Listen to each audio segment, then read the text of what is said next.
Becky Sisco, what an absolute honor it is to welcome you back to Boundless Body Radio. Hey, thanks for having me. It is such an honor to have you back on the show. This is one of my most highly anticipated episodes that I've done. It was so fun to chat with you when you were very first starting on the carnivore diet, and now it's been several months later to be able to follow up with you and to see how it's gone. I'm so excited. I've been so excited to have this interview. And I realized I really blew it, and I should have warned you a few things on the first episode. And I just want to take responsibility and say, I'm very sorry. I should have warned you. I should have warned you that if your whole family does this at the same time, you're all going to need new wardrobes. I apologize. Yeah. That's going to be very, very expensive. I should have told you. The other thing I should have told your husband, I feel so bad about this. He's going to start feeling so much better that he's going to get home and have to do chores around the house on weekends and after work. And he's going to build stuff around the house. Tell him I'm terribly sorry. I should have warned him. Maybe would have made him rethink that. So yeah, I'll own that. Again, I'm sorry. Well, yeah. I mean, you got it. That's exactly what happened. So That's amazing. You did make a 90-day video and kind of mentioned the whole clothing wardrobe thing. And by the time we had talked, you'd already been carnivore for a few weeks and had noticed that the weight loss hadn't exactly happened, but you were already getting smaller and less inflamed. And that's certainly something that we see across the board as far as that goes. So I can just tell you, just from looking at you and being able to see you, if you're listening and not watching, yeah, I'm looking at a completely different human that I was looking at a few months ago. So congratulations on an amazing journey so far. Thank you. Yeah, it's been pretty cool. Yeah, like you said, that the weight loss hadn't really come off by what it was like week 4 or 5 that we had started talking. And but yeah, I mean the inches and the inflammation started going down right away. And then now, what is it? 4 months, four Yeah, and a at half least. months Yeah. later, my husband is down 30 pounds, and I don't even know how many inches. We haven't really been measuring, but I mean, you can see he looks like he's lost way more. Same for me. I really haven't lost all that much as far as, I don't know, maybe just comparing to other people that have done it. I've only lost 26, but I mean, I feel and look like I've lost 50. Yeah, for It, sure. it's amazing. And the you mentioned before the like loose skin and stuff like that. We really don't have a whole lot of that. Like it's really cool. I mean, I've lost weight before and I always had this, this saggy skin or the, just kind of crepey looking. And it's not that way. It's, Wow. I mean, everything looks healthy. And I've had, I don't know, my daughter and I have both have had a little acne.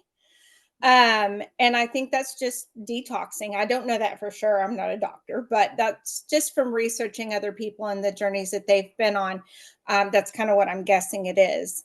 And it comes and goes, kind of thing. But for the most part, otherwise, skin issues are wonderful. That's so It's amazing. Yeah, it's been great. That's amazing. And yeah, I mean, and my son, you saw him earlier, and he's a completely different kid. I mean, just mentally, physically, completely different kid. He is just so chill, and his natural like intelligence is coming out a whole lot more, instead of him just bouncing all over the walls all the time, We just with had his a nice ADHD. little conversation. We just had a nice little chat. He Yeah. was fully present and answered my questions and was funny. And yeah, he's great. Yeah, and he hasn't had his Adderall, or not, well, Vyvanse we're on now, or we're starting to take right before Carnivore, Vyvanse. He hasn't had that in over 2 weeks. It's amazing. So that's really Well, cool.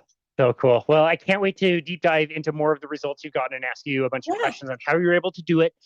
We did cover your full journey in episode 775, so I definitely would recommend that somebody go back and check that out. But maybe like a shorter version, can you remind the people watching, the people listening, what was your kind of health story? We mentioned that you tried what you considered pretty much everything under the sun and tried to work with doctors and just were not making hardly any progress. But can you tell us about your health journey that took you to the time that you started to maybe consider thinking about like a carnivore diet?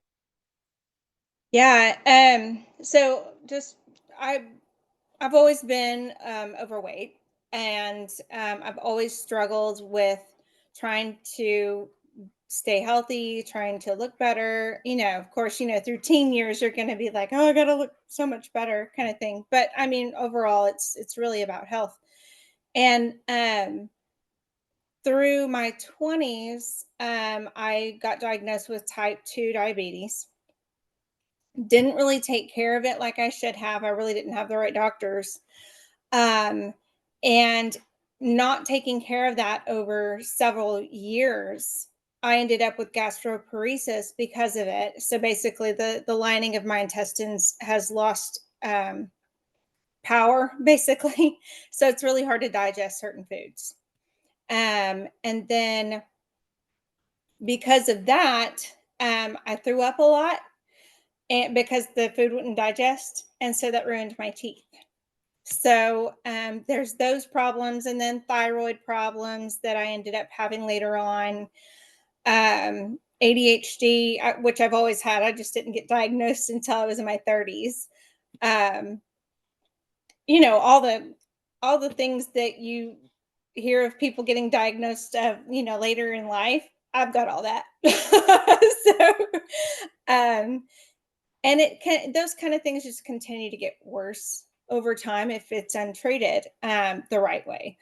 And none of the doctors could tell me why I just continued gaining weight no matter. I mean, I was doing Camp Gladiator 6 times a week and teaching Zumba, and I was extremely active, but I would continually put on probably 10 pounds a month. I mean, it was coming Wow. on quickly. So, but everybody could just or kept telling me, well, it's got to be what you're eating.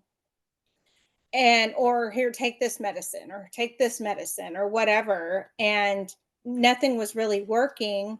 I did keto for a little while and it helped. Um, but still there was something missing. It still wasn't really working. It had stopped the gaining of the weight, but I wasn't losing anything yet.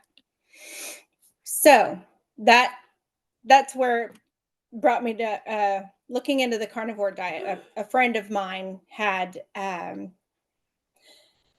left church to go work somewhere else, and he came back, and I didn't recognize him. About a year later, he had lost over 200 pounds. Wow. And yeah, and it just blew my mind away. I had heard about the carnivore diet before that, but I always thought it was kind of one of those just stupid fads that everybody goes through. And I thought it sounded just stupid. So I, until I met, or until I heard his story, I didn't think much of it. And the more I got to reading into it and looking into it, I figured, let's give it a shot. I mean, what can we lose? So I talked to all four of us, my husband and my two kids, and we all agreed that it wouldn't hurt to try it. We're up for anything. So Yeah. that's where we got started. Amazing to have that support. I did have two questions. One that kind of passed me by that I was really curious to ask you about this time, especially now that you've got experience on the carnivore diet. I was a little surprised that you'd tried keto before, but it was so ineffective. Like most people that I coach, if they can get to the keto step, they're not going to get all the carnivore benefits. It's like a list of like 20 or 30 things that I see improve that I expect on carnivore that don't necessarily happen on keto. But one thing that I typically see is that at least doing keto, you can lose weight. You might not get to your target weight, but you can lose weight. And that certainly didn't happen for you nearly to the degree. So in hindsight, when you look back, do you think you were actually doing the keto diet in the best way that you possibly could? Or do you see things that you're like, you know what, I was doing too many keto products or too much like keto baked foods or keto desserts or all that other stuff that seemed to creep in? Like, what are your thoughts about how you approached keto before?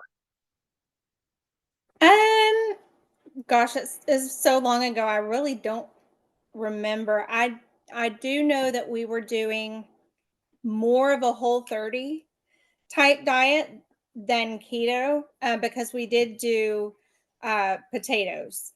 So Okay, that may have been, one of the things that were holding us back.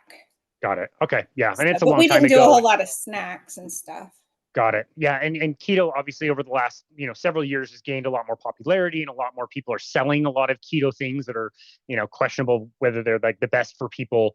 If you were doing it a while ago, you may have had less access to that, or yeah, maybe the potatoes were just enough to keep you out of a true like keto state. So okay, cool. No worries about that. I do wanted to ask you also. We kind of danced around this, but didn't really get a great sense of this. Your family was completely supportive. Everybody wanted to jump on and do the same thing, which is great.